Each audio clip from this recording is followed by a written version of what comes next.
I want to do something a little different today, so I decided to take 4 of my favorite flagships out during the eclipse and see which one captured it best.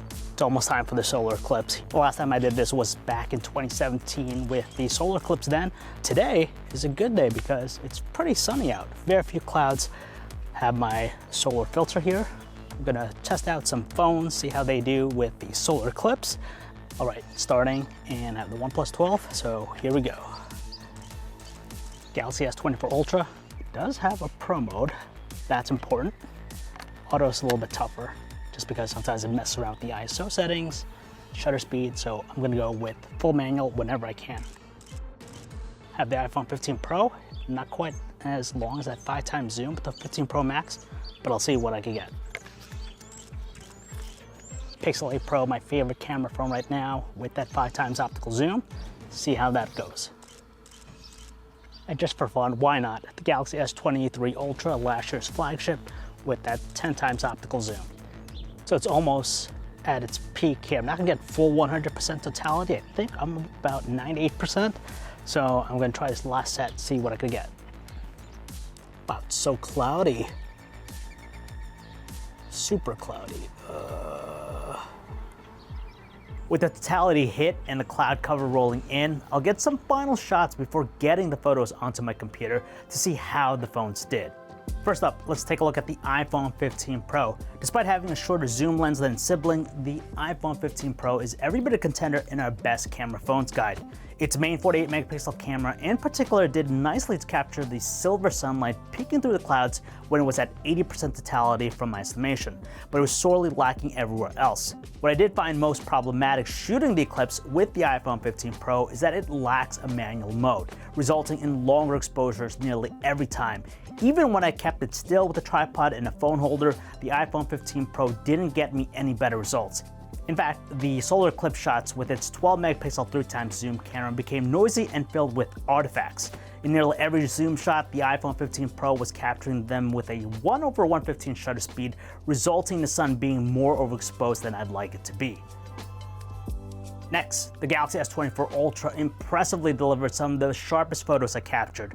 For most people, I think its automatic mode suffices, but I got even better results switching over to its Pro mode. This allowed me to dial in the shutter speed and the ISO level to my liking, resulting in the sharpest set of the photos of the sun. Interestingly enough, Pro mode limits the zoom of its telephoto camera to 20x zoom, which I think holds up nicely against the stuff I captured at 100x zoom on automatic.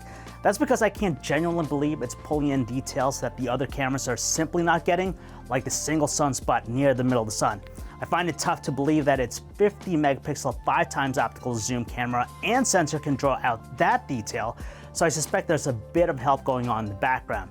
I will also admit it's extremely tough locking into the sun at 100x zoom, so I'd suggest using a tripod to keep it steady. Bad, not bad.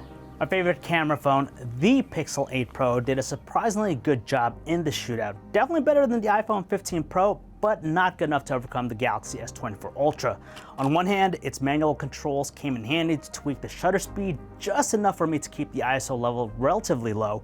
That way, it didn't suffer from the same heavy artifacting that plagued the iPhone 15 Pro.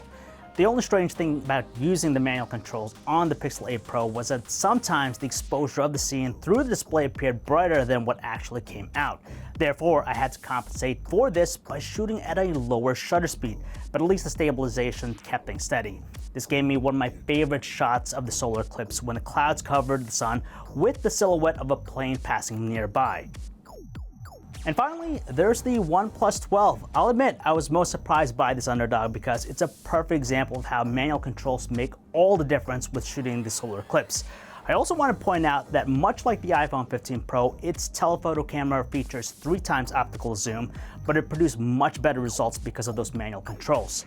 Through its main 50 megapixel camera, the Eclipse looks almost like a tiny pinhole in the shot, but switching to the 64 megapixel telephoto camera at 6x zoom fills the frame nicely.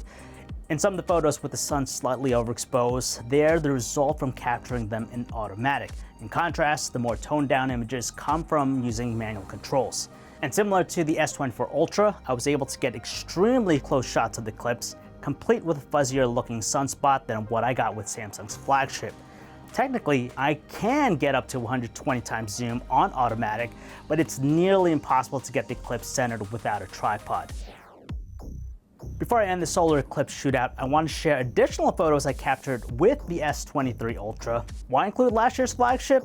Well, it's because of its longer telephoto reach, a 10 megapixel telephoto camera with 10 times optical zoom. While it certainly has a much longer reach than all the previous phones, I wouldn't say it makes a huge difference. Manual controls undoubtedly help, but I had to increase the ISO level when the sun appeared as a crescent, resulting in noise being introduced into the shot. It's usable, but I'd say that the S24 Ultra shots were much better. After looking through all the photos and taking into account my experience of using them specifically for this occasion, I'm inclined to give this one to the Galaxy S24 Ultra. It's clearly processing the images at longer zoom ranges better than the rest, which helps to maintain the details without introducing a lot of artifacting and noise I see in the other phones. What do you think? And how did you mark the Eclipse? Let me know in the comments below. You can follow us on social, TikTok, Instagram, and Twitter @TomsGuide. I'm John V, and I'll see you in my next video.